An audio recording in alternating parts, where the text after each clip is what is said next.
The current situation is very delicate for the world.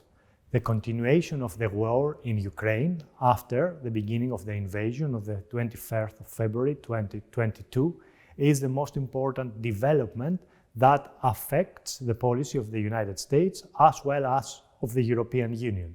And the big question for the European Union is up to what extent the strategic autonomy concept can still be relevant in a changing world order.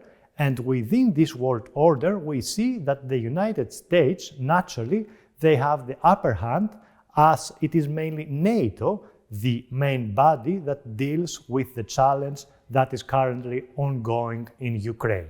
So for the European Union, the current priority is the continuation of its cooperation with the United States at the military level, but at the same time, taking into account that the new world order certainly is relevant to the war in Ukraine, but also includes different challenges, up to what extent the strategic autonomy concept can return to the surface. The European Union needs to place attention to the prior discussions about how to develop this strategic autonomy concept, taking into account also that developments on the other side of the Atlantic, political developments, might perhaps lead to a situation where transatlantic relations will not necessarily enjoy the current excellent status.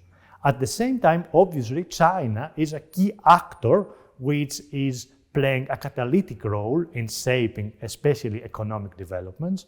And we observe that under the Biden administration, both the United States and the European Union seem to agree on the basic parameters on how to deal with the China challenge. This is another very important issue that European policymakers are currently addressing.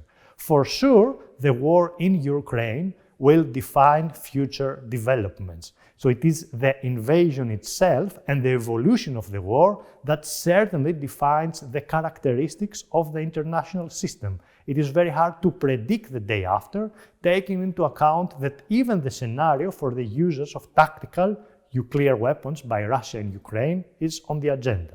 But generally speaking, and if this war comes to an end on one day, and we all hope that it will come to an end, Europe will, in cooperation with the United States, need to deal with the challenges, but not necessarily under the supervision of the United States, but having the autonomy that was the vision of President Emmanuel Macron before the invasion of Ukraine.